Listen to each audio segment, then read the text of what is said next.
Hello friends, ഇന്ന് നമ്മൾക്കൊരു lemon raisins pickle ഉണ്ടാക്കാം, അഥവാ നാരങ്ങ ഉണക്കമുന്തിരി പിക്കിൾ. ഇതിൻ്റെ റെസിപ്പി ഒന്ന് നോക്കിയാലോ. ഇതിനായി ഞാനിവിടെ ഒരു 20 പീസ് മീഡിയം സൈസായിട്ടുള്ള നാരങ്ങ എടുത്തിട്ടുണ്ട്.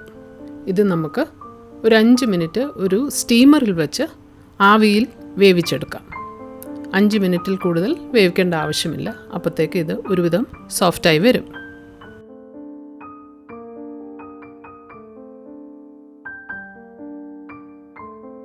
അടച്ചു വെച്ച് 5 മിനിറ്റ് സമയം കഴിയുമ്പോൾ നമുക്കിത് വെന്തോ ഇല്ലെന്ന് നോക്കാം.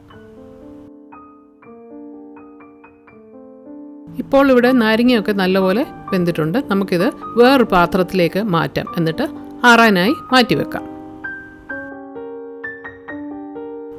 നാരങ്ങയൊക്കെ നല്ലപോലെ ആറിയതിന് ശേഷം നമ്മൾക്കിത് മുറിച്ചെടുക്കാം. ഒന്നുകിൽ 4 ഭാഗമായിട്ടോ അല്ലെങ്കിൽ 8 പീസായിട്ടോ നമുക്കിത് മുറിച്ചെടുക്കാം. ഇത് അധികം വലുതല്ലാത്തതുകൊണ്ട് ഞാൻ മജോറിറ്റിയും 4 ഭാഗമായിട്ടാണ് മുറിച്ചെടുത്തിട്ടുള്ളത്.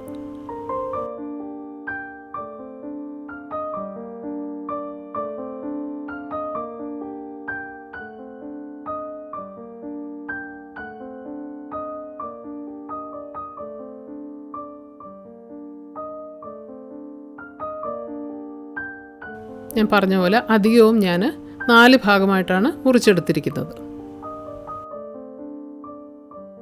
ഇപ്പോൾ ഇവിടെ നാരങ്ങയെല്ലാം മുറിച്ചെടുത്തിട്ടുണ്ട്. ഇതിനി മാരിനേറ്റ് ചെയ്യാം നമുക്ക്.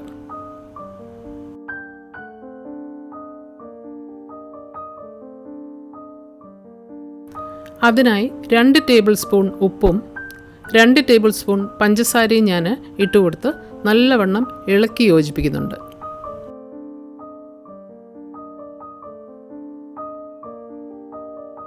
നല്ലപോലെ എല്ലായിടത്തും പഞ്ചസാരയും ഉപ്പും എത്തുന്ന പോലെ നല്ലവണ്ണം ഇളക്കി യോജിപ്പിക്കണം.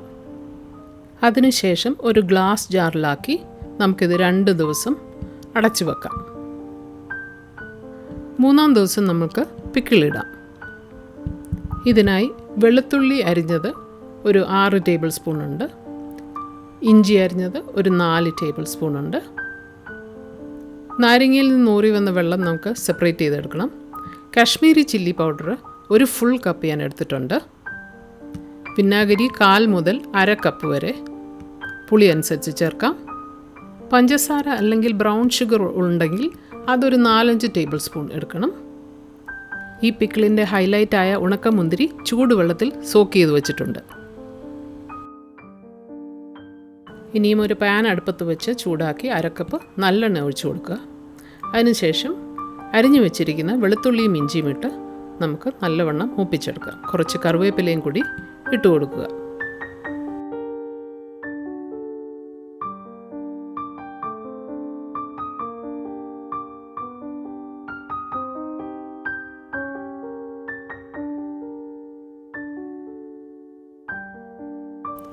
ഇഞ്ചിയും വെളുത്തുള്ളിയും മീഡിയം ഫയറിലിട്ട് വേണം മൂപ്പിച്ചെടുക്കാൻ. കരിഞ്ഞു പോകാതെ വറുത്തെടുക്കണം. കറിവേപ്പിലയും കൂടി ഈ സമയത്ത് ഇട്ട് കൊടുക്കാം.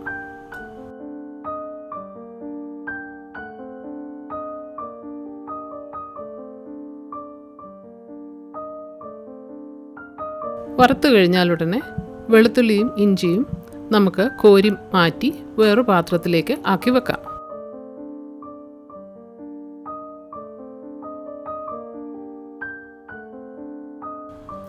ചൂടായി കിടക്കുന്ന അതേ എണ്ണയിൽ നമുക്കൊരു 1/2 ടീസ്പൂൺ കടുക് ഇട്ട് കൊടുക്കാം. അത് പൊട്ടിയതിന് ശേഷം 1/2 ടീസ്പൂൺ ഉലുവ കൂടി ഇട്ട് കൊടുക്കുക.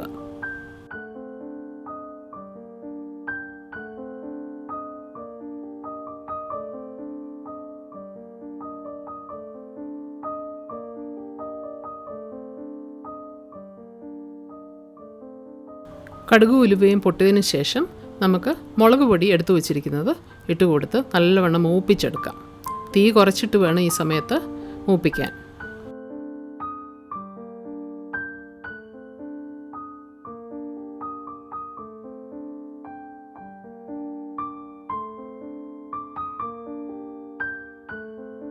മുളക് പൊടി നല്ലവണ്ണം മൂത്തതിന് ശേഷം ഉണക്കമുന്തിരി അരച്ചു വച്ചിരിക്കുന്നത് നമുക്ക് ഈ സമയത്ത് ചേർത്ത് കൊടുത്ത് എല്ലാം കൂടി നല്ലവണ്ണം ഇളക്കി യോജിപ്പിക്കാം. ഉണക്കമുന്തിരി അരയ്ക്കുമ്പോൾ നിങ്ങൾ ആ വെള്ളം കളഞ്ഞിട്ട് വേണം അരയ്ക്കാൻ. ഇതിൻ്റെ പുറകെ പഞ്ചസാരയും ചേർത്ത് കൊടുക്കുക.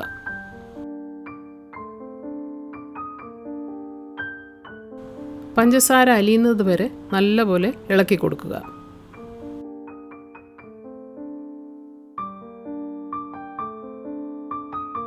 ഇപ്പോൾ ഈ സമയം നാരങ്ങയിൽ നിന്ന് ഊറി വന്ന ജ്യൂസും അതിൻ്റെ കൂടെ വിനാഗിരിയും ആവശ്യമുള്ളത് ഒഴിച്ചു കൊടുത്ത് വീണ്ടും എല്ലാം കൂടി നല്ലവണ്ണം മിക്സ് ചെയ്യുക.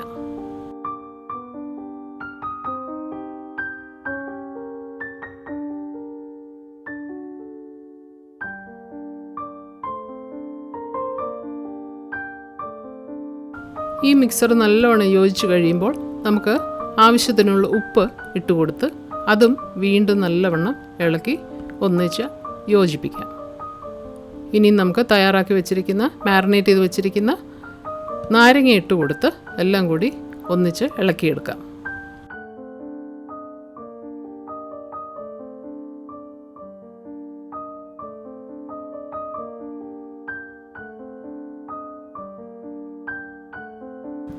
ഈ പിക്കിൾ ഭരണിയിലൊക്കെ ആക്കി സൂക്ഷിച്ചു വെച്ചാൽ മാസങ്ങളോളം കേടുകൂടാതെ രുചികരമായി നിങ്ങൾക്ക് യൂസ് ചെയ്യാൻ പറ്റിയ ഒരു പിക്കിളാണ്.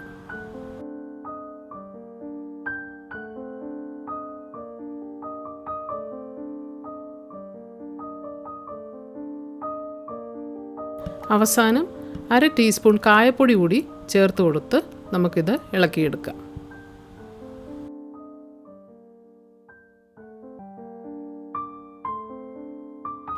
ഈ സമയം ഉപ്പും പുളിയും ഒക്കെ കറക്റ്റ് ആണോ എന്ന് ശ്രദ്ധിച്ച് നോക്കണം.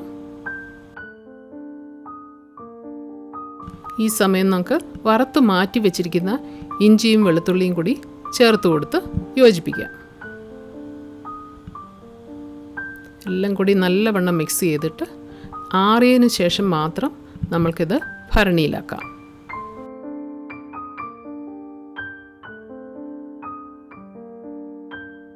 ഈ റെസിപ്പി ഇഷ്ടമായാൽ നിങ്ങളൊക്കെ ട്രൈ ചെയ്ത് നോക്കണമേ. ഇതൊരു വളരെ രുചികരമായ ലെമൺ റൈസിൻസ് പിക്കിളാണ്. Please try it out.